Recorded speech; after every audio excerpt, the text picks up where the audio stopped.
Hi friends, welcome back. ഇന്നത്തെ വീഡിയോയിൽ കുബോട്ട് king Kong power 3 എന്ന് പറഞ്ഞിട്ടുള്ള ഫോണിന്റെ അൺബോക്സിംഗ് ആൻഡ് റിവ്യൂ ആണ്. ഇങ്ങനെ ഒരു ബോക്സിലാണ് ഫോൺ വരുന്നത്. ഫോണിന്റെ ആ ഒരു പിക്ചർ കണ്ടെത്തുന്ന അറിയാൻ വേണ്ടി പറ്റും. നല്ലൊരു ഹെവി ആയിട്ടുള്ള ഒരു ഫോണാണ്. ഇവിടെ കുബോട്ട് എന്നുള്ള ബ്രാൻഡിങ് കൊടുത്തിട്ടുണ്ട്. ഇവിടെ കിങ് കോങ് പവർ 3 എന്നുള്ള രീതിയിലും കാണാൻ വേണ്ടി പറ്റും. സൈഡിൽ അതിന്റെ സ്പെസിഫിക്കേഷനും കാര്യങ്ങളൊക്കെ കൊടുത്തിട്ടുണ്ട്. നമുക്കൊന്ന് അൺബോക്സ് ചെയ്യാം. ഓ മൈ ഗോഡ്, ഇതാണ് ഫോൺ വരുന്നത്. ഫോൺ ജസ്റ്റ് അവിടെ മാറ്റി വെച്ചിട്ട് ബോക്സിൽ വേറെ എന്തൊക്കെ കണ്ടന്റ് ഉണ്ടെന്ന് നോക്കാം.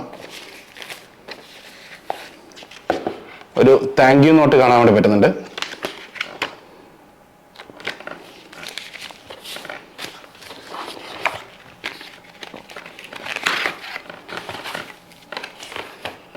പിന്നെ ആസ് യൂഷ്വൽ നമുക്കിവിടെ ബുക്ക്ലെറ്റ്സ് കാണാം.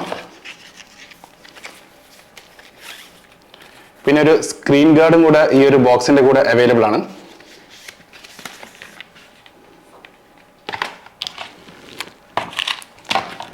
ഒരു സിം ഇജക്ടർ ടൂള്,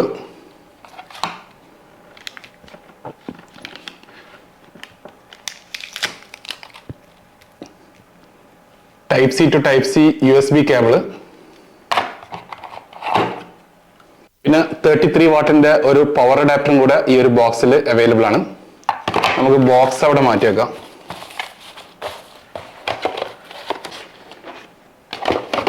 ബോക്സ് അവിടെ മാറ്റി വെക്കാം. മെയിൻ പാർട്ടായിട്ടുള്ള ഫോണിലേക്ക് വരാം. ഇങ്ങനെ ഒരു ഡിസൈനിലാണ് ഫോൺ വരുന്നത്. ഇതൊരു റഗ്ഡ് ഫോണാണ്. അത്യാവശ്യം നല്ല വെയിറ്റും നമുക്ക് ഈ ഒരു ഫോൺ ഫീൽ ചെയ്യുന്നുണ്ട്. വെയിറ്റ് ഫീൽ ചെയ്യാന്നല്ല, വെയിറ്റ് നല്ലോണം ഉണ്ട്, നല്ല തിക്നെസ് ഉണ്ട്. ഞാൻ ഫോൺ ബൂട്ട് ചെയ്തിട്ട് സെറ്റപ്പ് ചെയ്യുന്നുണ്ട്. ഫോണിന്റെ സൈഡിൽ നോക്കുകയാണെങ്കിൽ നമുക്കിവിടെ വോളിയം റോക്കേഴ്സ് ബട്ടൺ കാണാൻ വേണ്ടി പറ്റും. പിന്നെ ഒരു പവർ ബട്ടൺ കാണാൻ വേണ്ടി പറ്റുന്നുണ്ട്. പിന്നെ സൈഡിലൊന്നുമില്ല. അതായത് നമുക്കിവിടെ ചാർജിങ് പോർട്ട് കാണാൻ വേണ്ടി പറ്റുന്നുണ്ട്. ടൈപ്പ് സി ചാർജിങ് പോർട്ടാണ്. അത് നമുക്ക് ക്ലോസ് ചെയ്യാനുള്ള ഓപ്ഷനും കൂടെ അവൈലബിൾ ആണ്. ഇനി ഈ സൈഡിൽ നോക്കുകയാണെങ്കിൽ നമുക്കിവിടെ സിം കാണാൻ വേണ്ടി പറ്റുന്നുണ്ട്. അത് ജസ്റ്റ് ഒന്ന് ഓപ്പൺ ആക്കിയിട്ട് നമുക്ക് അതിലേക്ക് സിം ഇൻസേർട്ട് ചെയ്യാൻ വേണ്ടി പറ്റുന്നതാണ്. പിന്നെ ഒരു കസ്റ്റം കീ ബട്ടണും നമുക്ക് ഈ ഒരു ഫോണിൽ അവൈലബിൾ ആണ്. ഈ ഒരു കസ്റ്റം കീ നമുക്ക് പ്രോഗ്രാം ചെയ്തിട്ട് എന്താണ് വേണ്ടത് അത് സെറ്റ് ചെയ്യാൻ വേണ്ടി പറ്റുന്നതാണ്.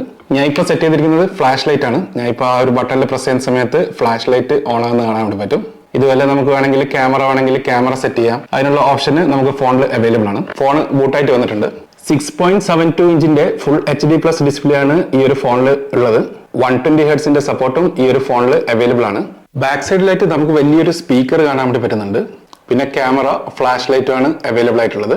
100 മെഗാ പിക്സലിന്റെ പ്രൈമറി ക്യാമറയാണ് ഈ ഒരു ഫോണിൽ അവൈലബിൾ ആയിട്ടുള്ളത്. സെൽഫി ക്യാമറ ആയിട്ട് കൊടുത്തിരിക്കുന്നത് 32 മെഗാ പിക്സലിന്റെ ക്യാമറയാണ്. 10,200 mAh ഒരു ഹ്യൂജ് ബാറ്ററി എന്നാണ് ഈ ഒരു ഫോണിൽ കുബോട്ട് നൽകിയിരിക്കുന്നത്. അതുകൊണ്ട് തന്നെ ഈ ഒരു ഫോൺ ഫുൾ ചാർജ് ചെയ്താണെങ്കിൽ ഒരു 2 to 3 ഡേയ്സ് നമുക്ക് യൂസ് ചെയ്യാൻ വേണ്ടി പറ്റുന്നതാണ്. 10,000 mAh ബാറ്ററി ഉണ്ടായതുകൊണ്ട് തന്നെ നമ്മളിപ്പോൾ ഇതൊരു സെക്കൻഡറി ഫോൺ ആയിട്ടൊക്കെ യൂസ് ചെയ്യുന്നതാണെങ്കിൽ ഇതിൽ നിന്നും പവർ എടുത്തിട്ട് നമുക്കിപ്പം വേണമെങ്കിൽ നമ്മുടെ പ്രൈമറി ഫോണൊക്കെ ചാർജ് ചെയ്യാൻ വേണ്ടി പറ്റും എന്നുള്ളൊരു അഡ്വാൻറ്റേജും കൂടെ ഉണ്ട്.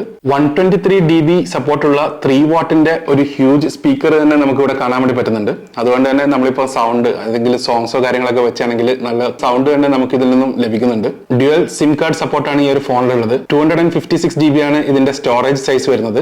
SD കാർഡ് യൂസ് ചെയ്തിട്ട് 1 TB വരെ നമുക്ക് എക്സ്പാൻഡ് ചെയ്തിട്ട് യൂസ് ചെയ്യാൻ വേണ്ടി പറ്റുന്നതാണ്. 6 GB റാം ആണ് ഇതിൽ അവൈലബിൾ ആയിട്ടുള്ളത്. 10 GB കൂടെ എക്സ്പാൻഡ് ചെയ്തിട്ട് 16 GB വരെ നമുക്ക് ഈ ഒരു ഫോണിൽ റാം യൂസ് ചെയ്യാൻ വേണ്ടി പറ്റുന്നതാണ്. ഒരു ഡിസഡ്വാൻറ്റേജ് ആയിട്ട് എനിക്ക് തോന്നിയത് ഇതിൽ 5G സപ്പോർട്ട് ഇല്ല, 4G സപ്പോർട്ട് മാത്രമാണ് അവൈലബിൾ ആയിട്ടുള്ളത്. 10,200 mAh ഒരു ഹ്യൂജ് ബാറ്ററി എന്ന ഈ ഒരു ഫോണിൽ അവൈലബിൾ ആണ്. അതിന്റെ കൂടെ തന്നെ 33 വാട്ടിന്റെ ഫാസ്റ്റ് ചാർജിംഗ് സപ്പോർട്ടും ഈ ഒരു ഫോണിൽ അവൈലബിൾ ആണ്.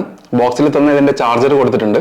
മീഡിയടെക്കിന്റെ 8781 ഒക്ടാ കോർ പ്രോസസ്സറാണ് ഈ ഒരു ഫോണിൽ യൂസ് ചെയ്തിരിക്കുന്നത്. അത്യാവശ്യം ഡേ ടു ഡേ ലൈഫിൽ നമ്മളിപ്പം ഫോൺ യൂസ് ചെയ്യുന്ന സമയത്ത് അത്യാവശ്യം നല്ല പെർഫോമൻസ് നമുക്ക് ഈ ഒരു ഫോണിൽ നിന്നും ലഭിക്കുന്നുണ്ട്.